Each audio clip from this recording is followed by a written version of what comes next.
ഹൃദയ ശാന്തതയും എളിമയുമുള്ളവനേ, ഈശോയേ എൻ ഹൃദയം അങ്ങേ ഹൃദയം പോലാക്കേണമേ.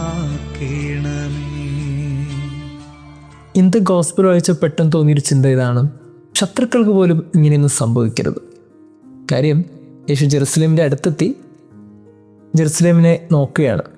എന്നിട്ട് പറഞ്ഞ വാക്കിതാണ്: സമാധാനത്തിനുള്ള മാർഗങ്ങൾ ഈ ദിവസത്തിലെങ്കിലും നീ അറിഞ്ഞിരുന്നെങ്കിൽ. കാര്യം നിൻ്റെ കണ്ണിൽ നിന്ന് അത് മൂടപ്പെട്ടിരിക്കുകയാണ്. നീ അറിയുന്നില്ല. ജെറുസലേം വല്ലാത്ത ടെൻഷനിലാണ്. കുറച്ചും കൂടെ പീസ്ഫുള്ളായിട്ട് നീ കാര്യങ്ങളൊക്കെ ഹാൻഡിൽ ചെയ്തിരുന്നെങ്കിൽ. യേശുവിനെ കൊല്ലാൻ വേണ്ടി ഒരുങ്ങി നിൽക്കുന്ന ആ നാടിനെ നോക്കി യേശു പറഞ്ഞ ഏറ്റവും വേദന നിറഞ്ഞ വെല്ലുവിളിയുടെ വാക്കുകളാണത്. ഉള്ളിൽ തിരമാലകൾ അടിക്കുന്നുണ്ടെങ്കിൽ പുറമെ ശാന്തത കാട്ടാൻ പറ്റില്ല. അതാണ് പ്രശ്നം. ജെറുസലേം വല്ലാണ്ട് തിരമാലകൾ അടിച്ചു നിൽക്കുന്ന സമയമാണ്. ആരുടെ ഉള്ളിലും സമാധാനമൊന്നുമില്ല. അതുകൊണ്ട് മുൻപിൽ നിൽക്കുന്ന ക്രിസ്തുവിനെ ശാന്തതയോടെ കാണാൻ അവർക്ക് പറ്റിയില്ല. നമ്മുടെയൊക്കെ ജീവിതത്തിൽ പലപ്പോഴും ഉള്ളെങ്ങനെയാണെന്നുള്ളതാണ് ചോദ്യം. നമ്മുടെ ഉള്ളിൽ ശാന്തമാണെങ്കിൽ മുൻപിലിരിക്കുന്ന ക്രിസ്തുവിനെയും അതേ ശാന്തതയോടെ കാണാനായിട്ട് നമുക്ക് സാധിക്കും. അതല്ലേ സങ്കീർത്തനത്തിൽ നമ്മൾ വായിക്കുന്നത്: ശാന്തനാവുക, ഞാൻ ദൈവമാണെന്നറിയുക. ഈ ശാന്തത നഷ്ടപ്പെട്ടു പോയ ഒരു ജെറുസലേമിൽ നോക്കി യേശു വിലപിക്കുമ്പോൾ ജെറുസലേമിന് അപ്പോഴും കാര്യങ്ങളൊന്നും പിടുത്തം കിട്ടിയില്ല. യേശു ഈ കുറച്ച് സമയം കൂടെ കഴിയുമ്പോൾ ജെറുസലേം പട്ടണത്തിൻ്റെ ഉള്ളിലെത്തും. അവിടെ ഇടയിൽ നിൽക്കുന്ന ആരാണെന്നറിയോ? സമാധാനത്തിൻ്റെ ദൂതനാണ്, മനുഷ്യപുത്രനാണ്. പക്ഷെ അവർക്ക് കാണാൻ പറ്റിയില്ല എന്ന് മാത്രമല്ല, മനുഷ്യപുത്രനെ ആ രക്ഷകരായിട്ട് കണ്ട് അവർ ട്രീറ്റ് ചെയ്തില്ല. അവർ കൊന്നു അവർ നശിപ്പിച്ച് കളഞ്ഞു. എന്നാൽ അത്രത്തോളം ജെറുസലേമിൻ്റെ ഉള്ളിൽ തിരമാലകൾ അടിച്ചു നിൽക്കുകയായിരുന്നു. നമ്മളവരെ യേശുവിൻ്റെ ഒറ്റ റിക്വസ്റ്റ് ഇതായിരുന്നു: ഇന്നെങ്കിലും നീ സമാധാനം എന്തെന്ന് അറിഞ്ഞിരുന്നെങ്കിൽ, നിൻ്റെ ഉള്ളിൽ നീ പീസ്ഫുള്ളായിട്ട് നിൽക്കുക. നമ്മളെന്തിനാ അത്ര ടെൻഷൻ അടിക്കുന്നത്? നമ്മളുടെ മുമ്പിലൊരു പ്രശ്നമുള്ളപ്പോൾ ആ പ്രശ്നത്തെ ഉള്ളിലെടുക്കാതെ ഇങ്ങനെ ശാന്തതയുടെ കടൽ തീരം സൂക്ഷിച്ചാലുള്ള ഗുണം എന്താണെന്നറിയോ? മുൻപിലുള്ള എല്ലാത്തിനെയും നന്മ കാണാൻ സാധിക്കും. അത് തിരമാലകൾ പോലെ മുമ്പിൽ നിന്നാലും അതിനെയൊക്കെ ക്രിസ്തുവിനെ പോലെ ശാന്തനാകുമെന്ന് പറയാനുള്ളൊരു മനധൈര്യം കിട്ടും. നമുക്ക് ആവശ്യം അങ്ങനെ ഉള്ളിലൊരു ശാന്തത സൂക്ഷിക്കുക എന്നുള്ളതാണ്. ശാന്തത ഇല്ലാതെ പോയ ജെറുസലേമാണ് ക്രിസ്തുവിനെ കൊന്നുകളഞ്ഞത്. ഒരു പക്ഷേ ഉള്ളിൽ ശാന്തത സൂക്ഷിക്കാത്ത ഓരോ മനുഷ്യരും മുൻപിലുള്ള മനുഷ്യരെയും കൊല്ലുന്നുണ്ട് എന്നൊരു തോന്നൽ ഈ ഗോസ്പൽ നൽകുന്നുണ്ട്. ദൈവം നമ്മെ അനുഗ്രഹിക്കട്ടെ. ഹൃദയ ശാന്തതയും എളിമയുമുള്ളവനേ, ഈശോയേ എൻ ഹൃദയം അങ്ങേ ഹൃദയം പോലാക്കേണമേ. ഹൃദയ ശാന്തതയും എളിമയുമുള്ളവനേ, ഈശോയേ എൻ ഹൃദയം അങ്ങേ ഹൃദയം പോലാക്കേണമേ.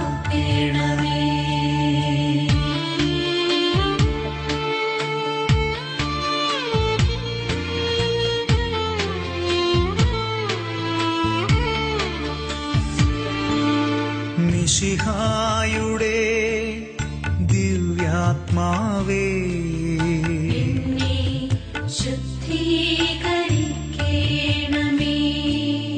മിശിഹായുടെ തിരുശരീരമേ,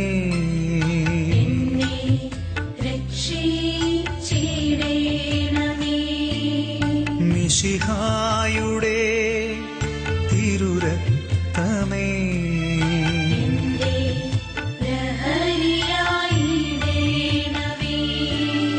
മിശിഹായുടെ മുറിവിലെ ജലമേ,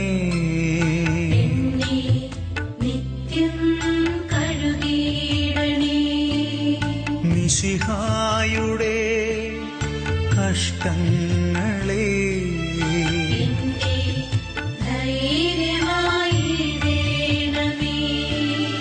നല്ല ഈശോ എന്റെ യാചന സദയം കേൾപ്പേ.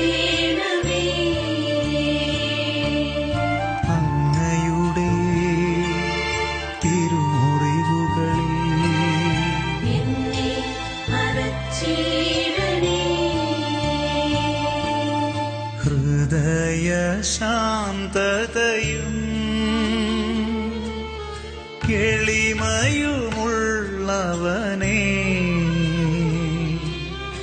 ഈശോയേ എൻ ഹൃദയം അങ്ങേ ഹൃദയം പോലാക്കേണമേ. അങ്ങിൽ നിന്നകന്നു പോകാൻ എന്നെ അനുവദിക്കരുതേ. ഘോര ശത്രുവിൽ നിന്നും എന്നെ കാത്തിടേണമേ. എന്റെ മരണനേരത്ത് എന്നെ ചാരയെത്തണേ. ദൂതരൊത്തു ഞാൻ സ്തുതി പാടുവാൻ എന്നും യോഗ്യരാക്കണേ.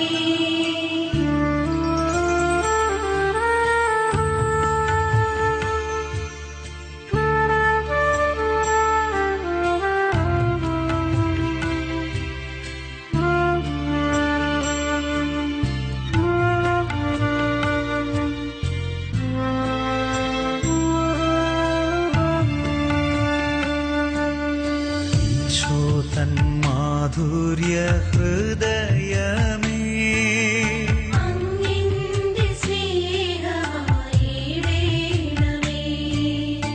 ഈശോ തൻ മാധുര്യ ഹൃദയമേ, അങ്ങിന്റെ സ്നേഹമായിടേണമേ. ഈശോ തൻ മാധുര്യ ഹൃദയമേ, അങ്ങിന്റെ സ്നേഹമായിടേണമേ. ഈശോ തൻ മാധുര്യ ഹൃദയമേ, അങ്ങിന്റെ സ്നേഹമായിടേണമേ. ഈശോ തൻ മാധുര്യ ഹൃദയമേ, അങ്ങിന്റെ സ്നേഹമായിടേണമേ. ഈശോ തൻ മാധുര്യ ഹൃദയമേ, അങ്ങിന്റെ സ്നേഹമായിടേണമേ. ഈശോ തൻ മാധുര്യ ഹൃദയമേ, അങ്ങിന്റെ സ്നേഹമായിടേണമേ. ഈശോ തൻ മാധുര്യ ഹൃദയമേ, അങ്ങിന്റെ സ്നേഹമായിടേണമേ. ഈശോ തൻ മാധുര്യ ഹൃദയമേ, അങ്ങിന്റെ സ്നേഹമായിടേണമേ. ഈശോ തൻ മാധുര്യ ഹൃദയമേ, അങ്ങിന്റെ സ്നേഹമായിടേണമേ. മറിയത്തിൻ വിമലമാം ഹൃദയമേ, അങ്ങിന്റെ രക്ഷയായിടേണമേ. ഹൃദയ ശാന്തതയും എളിമയുമുള്ളവനേ, ഈശോയേ എൻ ഹൃദയം അങ്ങേ ഹൃദയം പോലാക്കണമേ.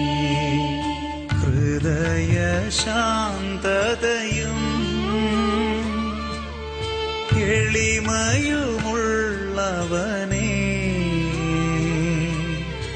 ഈശോയേ എൻ ഹൃദയം